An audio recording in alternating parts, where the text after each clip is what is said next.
So today, guys, we are here to talk about the debate of Sprint, which has kind of been a long debate in the Halo community, whether Sprint should be in or out and what the benefits are of it. So quickly, me and Hyperion are going to go over a bit of a history of Sprint, as you guys are going to see. So first, in Halo Reach, there was a Sprint meter that could be chosen as an armor ability. So you could choose it over an hologram or armor lock or something like that. And when the Sprint ran out, it took about 4 seconds, I believe, for the meter to start recharging. And then once it went to recharge, it was almost immediate.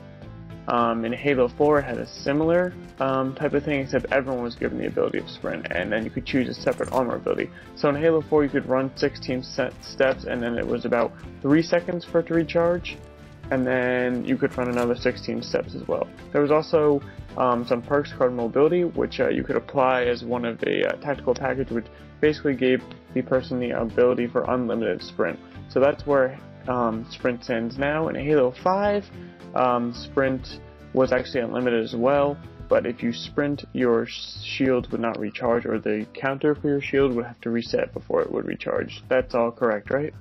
Yeah.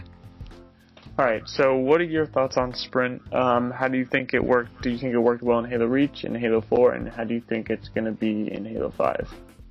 I played Reach some. I didn't play as much as I did the other games, but I didn't really use Sprint that much until like the later days after I started playing Halo 4, and so I liked it, but then I was like, it's kind of an armor ability, so it takes up like a battle slot that you could use for Sprint. But honestly, like, Sprint's kind of like decent in Reach, just not as good as it could possibly be. I knew a couple competitive players in Halo Reach. They don't play anymore, but what they said to me is that, which is I think is true, is that especially in Halo Reach, where some players don't have Sprint, if you do have Sprint, you can almost always get away from a fight, because if you have the ability to sprint and another person doesn't, you know, you basically are almost guaranteed to get away from the fight.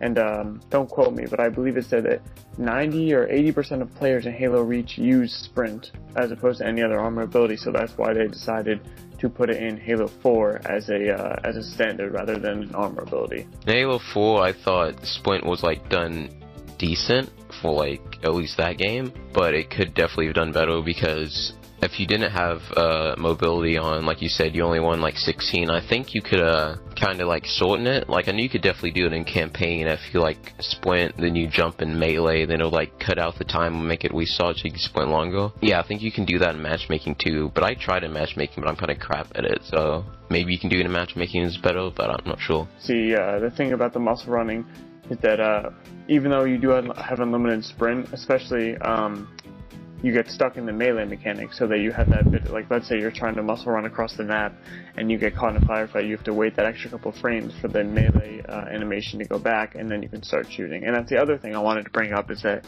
with the downfall of Sprint as well, so some of the positives include like, you can obviously get to weapons faster, especially if you have mobility in Halo 4, and kind of, as one of the people on Twitter said, it has a thrill of the chase. But some of the downfalls of Sprint include, like, that when you have your gun coming up out of Sprint, the raising mechanic out of Sprint takes some time up.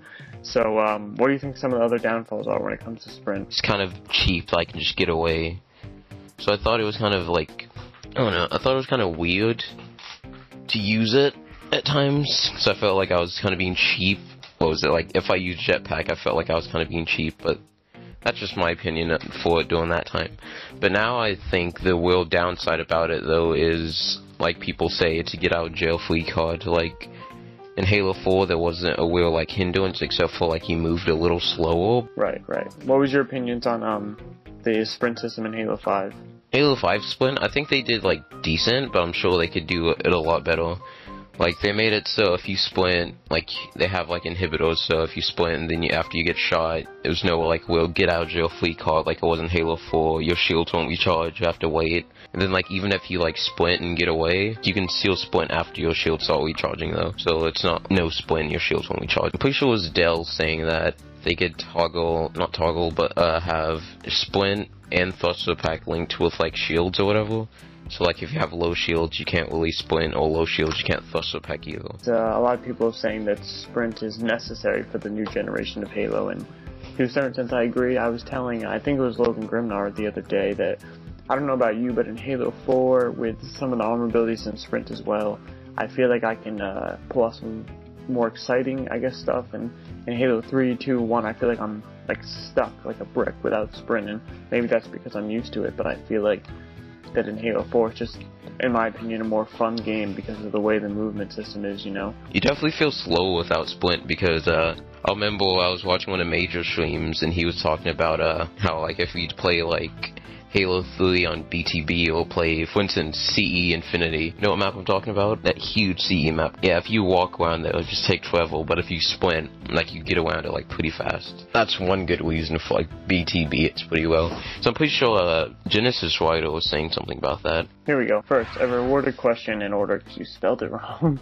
And then he said, second, sprint does not belong in traditional Halo.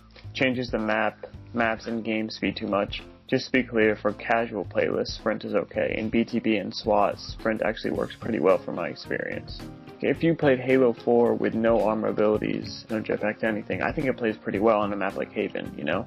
Yeah. Personally, sprint could work well in competitive. It just has to be dulled down because mobility, I don't think that's very competitive. Hyperion did tweet out, if you guys don't know, his Twitter link will be in the description, or you guys can click on screen now. He said, I know it's a dead horse that's been beaten a countless number of times, but what's everyone's thoughts on Halo having sprint, whether you like it or not? So a couple good responses we have here. We had one from Happy Zoo. He responded, I consider it a pointless and clunky cash grab of an endeavor only implanted to draw COD players. Wow.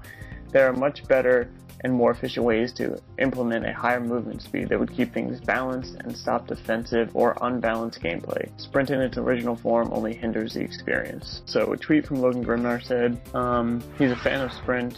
Like I said earlier, thrill of the chase adds a new level of outskilling another player. My opinion, I don't care what others say. So he thought of it like the thrill of the chase, and it adds a new level of skill. Well, I agree that there's definitely a new level of skill, because you gotta try and slow down your opponents if they're, like, sprinting around, and you've gotta, like, use your sprint wisely. Because in Halo 5, like, your shield's one out, so you can't, like, use it, like, stupidly. You can't just, like, oh, I'm one shot, sprint away. Like, no, you gotta try and take cover and hope that your teammates, like, protect you, so you don't lose your shields and just die immediately. Mark said that Classic Halo died a long time ago. It's time for new fans. Yes for sprint. No sprint won't make the game thrive again. No sprint will only secure the old fans with no new people to attract. I love Classic Halo, but 343 needs to start working on the new generation. The glory days are long gone and they'll never come back. All the oldies will continue to bitch and they will never get what they want. They need to understand that and stop being a hardhead about it. Hashtag yes for sprint. Alright, I support that. In a sense, I kind of agree with that because I feel like that old generation of Halo, well, I feel like Halo CE is kind of its own breed almost, but Halo 2 and Halo 3 definitely have a way different feel than Halo 4 and Halo 5 do, and I feel like that's kind of how it's meant to be. So we got one more here from Market to Genius. He says, I'm all for having sprint available in the game, if only for the Grift community. Competitive shouldn't have it, so just make sure there's a competitive playlist, no sprint day one.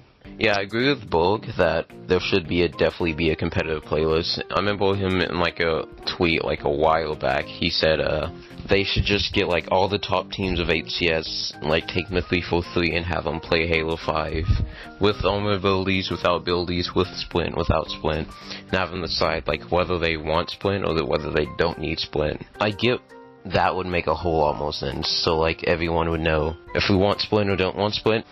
Right. There should be like a no sprint playlist day one, or at least even if it's just like one playlist, because that's what Borg is saying. So like anyone that doesn't want to play sprint can play sprint. You could have 2 competitive playlists, 1 non-sprint, and then in a non-sprint playlist, and then the maps they play on would have to be smaller.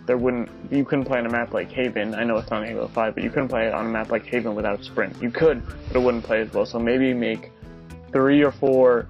Like, put Warlord in Halo 5 just for the non-sprint playlist, put competitive maps like that in that are meant for no sprint, and then in the sprint playlist, you can have the Halo 5 maps that they came out with, you know? I think Major and Borg both said most of the maps in Halo 4 are like really big, other than like Haven or like Skyline, and those are like pretty small, good maps you can use.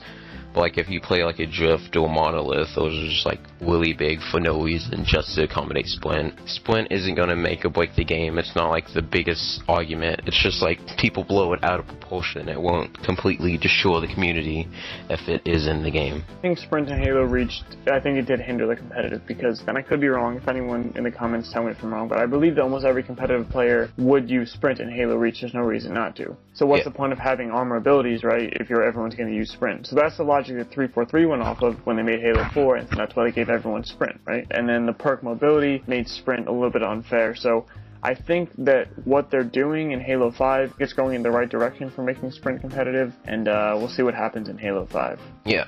Alright, so we're going to wrap it up with that, guys. So for next week, or whenever the next one comes out, we're going to do armor abilities. At first, we're going to talk about how we feel their places in Halo, in all the games, Halo Reach 4 and Halo 5. Then we're going to talk about what our favorite armor abilities were. So if you guys did enjoy this, please leave a like. My information, my Twitter, will be in the link below, as well as Hyperion, so go check him out. Also, his YouTube channel will be below, and we will talk to you guys later. You're not going to say bye? Oh, bye.